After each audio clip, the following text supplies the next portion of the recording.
What if I told you that most of what you've heard online about building codes and zoning is either incomplete or just plain wrong?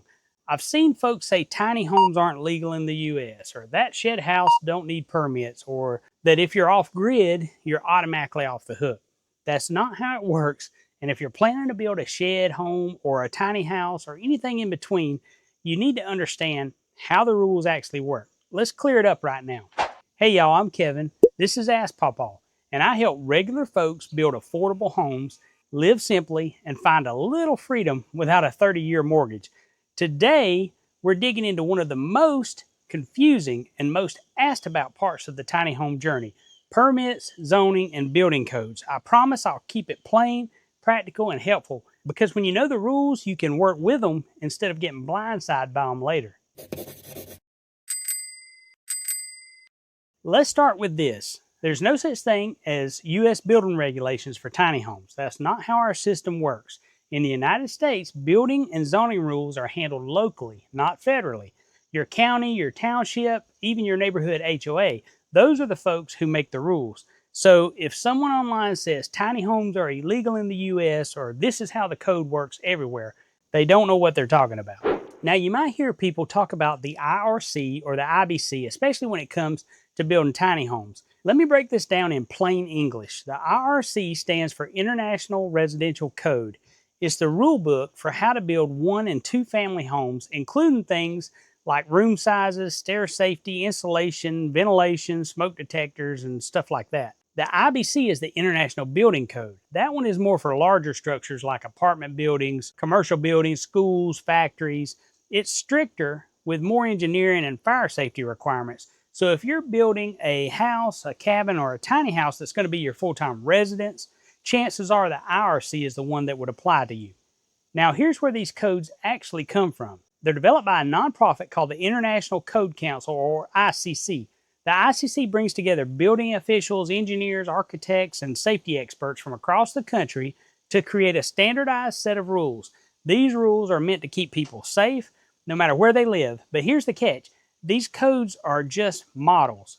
That means no one is required to follow them unless a state or local government adopts them. And that's where it gets tricky, because each state can decide whether to adopt the IRC or IBC and which version they use. Some states are still using the 2015 version, others are on 2021, and the 2024 version is already out. Then once a state adopts a code, each county or city can tweak it. They might add local rules, ignore certain sections, or change square footage minimum. They might change the ladder access requirements or insulation standards. Just because the IRC says something is allowed, like a sleeping loft with a ladder or a house under 400 square feet, it doesn't mean that your county allows it. And that is why you can't trust a blanket answer that you find online. You've got to check what code is enforced where you live and how it's been modified locally. Another point of confusion is the difference between zoning laws and building codes. Here's the deal. Zoning says what you can build and where you can build it.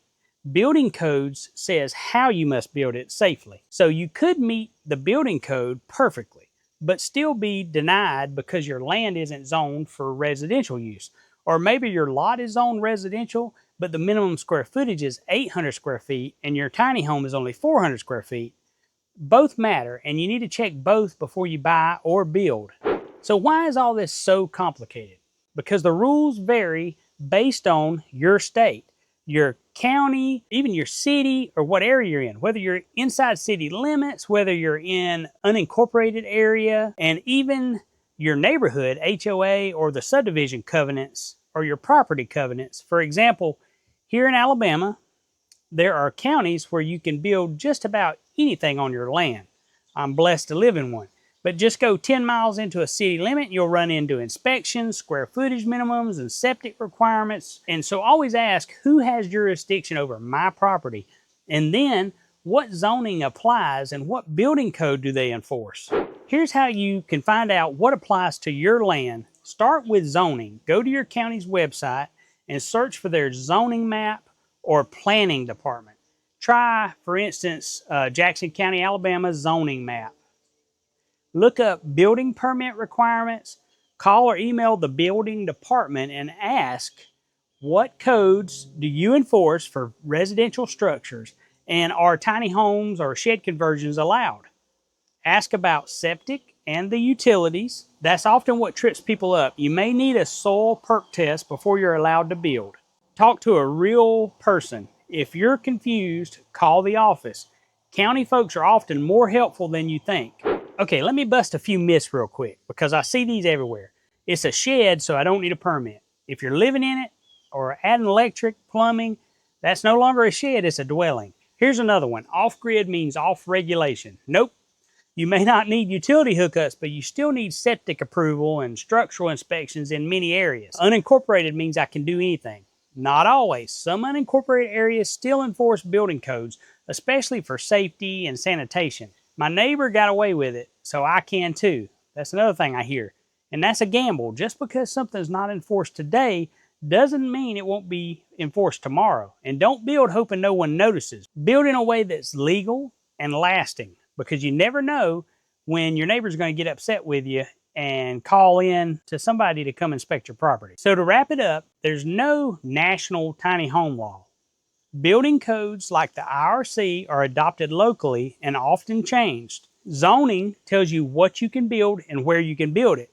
Code tells you how you must build it. And the only way to know for sure is to call and ask your local officials. If this helped clear things up, do me a favor, hit that like button and subscribe to the AskPawPaw channel if you haven't, and drop a comment with what state or county you're planning to build in. And hey, if you want help figuring this whole thing out, I made a planning kit that walks you through how to research your land and sketch out a real doable plan for your tiny home or shed build. You can grab that at AskPawPaw.com. I'll leave the link down in the description. If you need help and you want to be in a group or a community of folks that are like-minded doing the same thing you're doing, come on over to AskPawPaw.com/porch.